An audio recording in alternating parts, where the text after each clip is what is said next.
flavor na lang? Wag na. Strawberry cake na walang strawberry ang paborito ko. Pareho sila ng edad. At pareho rin sila ng paboritong cake. Hindi kaya ikaw nga si Cindy?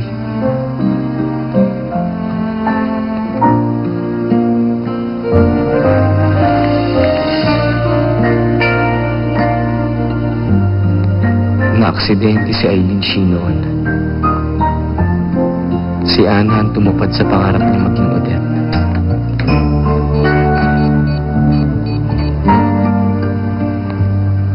Ryan, alamin mo kung nasa na ngayon si Eileen Shee. Kailangan ko ang address niya.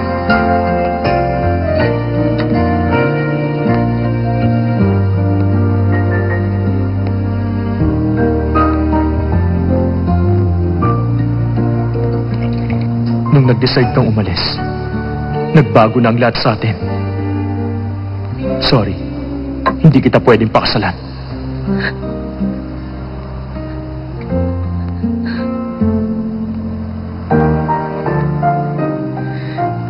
Anna Shee, tandaan mo, sa pagsasayaw o sa pag-ibig, mahirap pagkamali.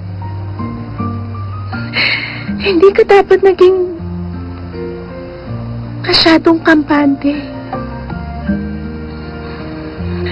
Nawala sa'yo, hindi lang ang station Lincoln Center, pati ang taong mahal mo.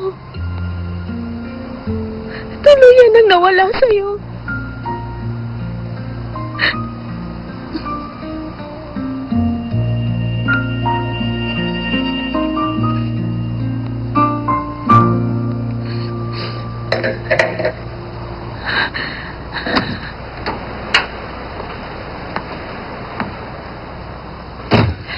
Sa palagay ko, dito ko naiwan yung jacket ko.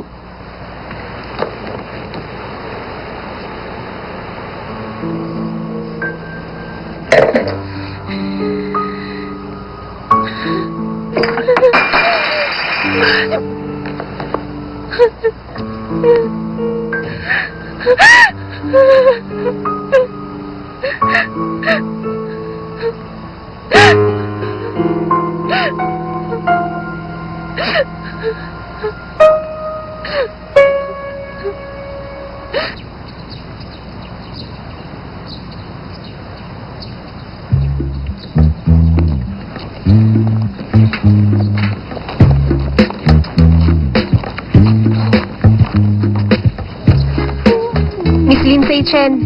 Ha? Bakit, Cindy? Bakit ganyan ang suot mo? May pupuntahan ka bang awards night mamaya? Ha? Sis, ako ang pinakamaganda rito. Eh, dapat na magsuot ako ng magandang damit. Malay mo, may makakita sa akin talent scout. Nasa eskwelahan tayo ngayon. Sigurado ko lang mga talent scout dito. O na, sis. Relax ka lang, okay? Ah, kaya ako nandito dahil mas mabuti raw kung sasamahan kita kaysa nasa bahay lang ako. Basta ayoko maghawak ng putik, okay? Ha? Sana hindi na lang siya sumama.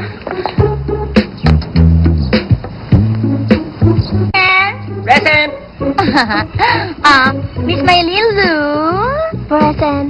Excuse me? Nandito po ba si Miss Chen? Delivery po. Ako yun. Pasensya na, pinadalhan ako ng bulaklak ng admirer ko. Excuse me. Halaman pala. Paano naman ito babagi sa isang magandang tulad ko? May card pala. Akin na, pabasa nga. Sino kayo nagpadala nito? Mr. Z. Ang pangit ang alis niya. Z! Teka, sa akin yan. Salamat. Pwede niyo po ba itong pirmahan? Dito ba? Elaine, nagulat ako nung nalaman kong wala ka na sa Shanghai. Buti na lang nalaman ko kung nasan ka. Para sa iyong novel work na yan. Aabangan ko ang bagong artworks mo at ang araw ng pagkikita natin. Z.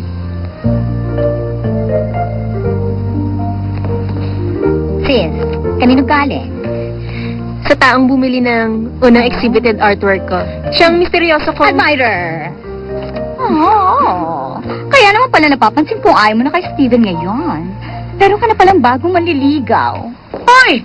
Bakit Bakit ka nandito, Lindsay? Uy, Mrs. Pan! Alam niyo kasi, naka-maternity leave ngayon si Teacher She, kaya si Cindy muna magtuturo. Ako assistant niya. Hi, Steven! Steven! Bakit ka nandito? Umalis ka na! Cindy? Hindi siya si Steven G. Apo siya na may-ari ng Keepsake Convenience Store. Siya si Steven Pan. Alam mo, Cindy, ganito kasi yon. Tinulungan sila ni Steven G para lumaki yung tindahan nila. Kaya bilang pasasalamat sa kanya, pinangalanan nila siyang Steven. Pasensya ka na. Steven ang pangalan mo? Ang cute-cute mo naman. Maupo ka na. Upo na. Ay, Cindy, matagal ka na wala rito, kaya malamang hindi mo to alam. 31 tao na may pangalang Steven ngayon dito. Ang dami nila, di ba? Nasa second place na lang ngayon ang pangalang Cindy. Tinalo ka na niya. Ay, kala ko wala ka ng pakialam sa kanya. Pero bakit ganun ang reaksyon mo kanina? Magsimula na tayo. Maupo ka na. Sige, sisimulan na natin ang klase. Sorry, late ako. Hi, Steven!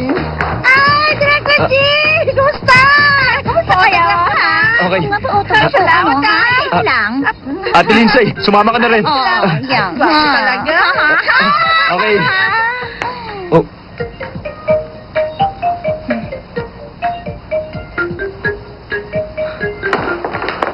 Pasensya na. Okay. Diba? Yan. Teka. Ay, naku. Bakit ka nandito? Hindi ba sabi ko naman sa'yo kahapon, tapos na ang lahat sa atin, Steven? Sige, labas na.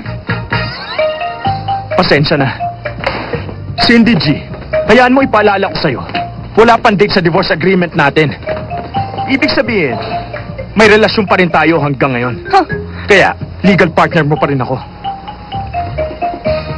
Gagawin ko lahat hanggang mapasa akin ka ulit. Alis na! Makinig ka. Oras ng klase ngayon. Kaya pag hindi ka pa umalis, tatawag ako ng guard. Nagbayad na ako ng registration fee. Oo. Kaya may karapatan ako manatili sa kwartong ito kasama mo. Teacher, magsimula na tayo.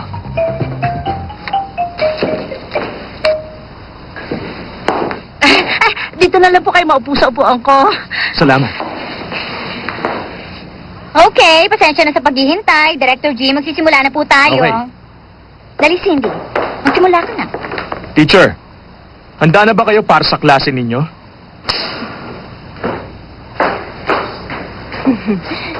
Hindi pa! Responsibilidad ng estudyanteng pumasok na maaga. Dahil late ka, kailangan mong tumayo sa labas.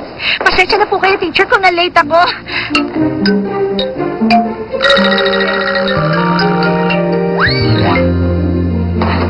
Cindy, ito ang unang araw mo. Kaya dapat maging mabait ka.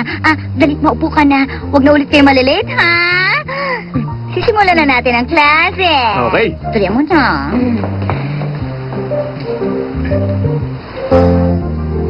Isa't kalahating oras lang ang klase natin, kaya sana wala na ulit malilate sa susunod, okay? Opo, teacher. Tahimik. Hello sa inyo. Magpapakilala muna ako. Ako ang magiging teacher nyo ngayon. Ang pangalan ko ay Cindy Chen. Palakpak naman dyan! Yes, go, Cindy. Woohoo! Salamat, salamat. Maupo na kayo. Sige, salamat. Inaasahan kong magiging masaya ang 2 buwan ko rito. Okay, tuturuan ko kayong gumawa ng tasa. Gagamitin niyo ang mga clay na yan. Opo, teacher!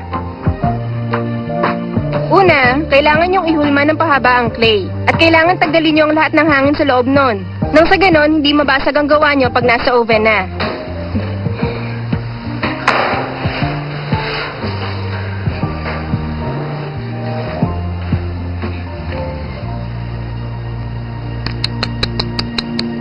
Ang dumi na ng kamay mo. Alam mo ba na hindi mo may iiwasang marumihan kapag ginagawa mo to? Ito ang mundo ko. Hindi bagay sa executive na tulad mo ang marumihan at maghulma ng putik dito. Sayang ang oras mo.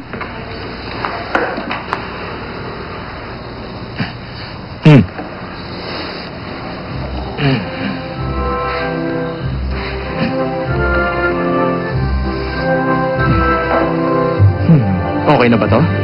Teacher Chen?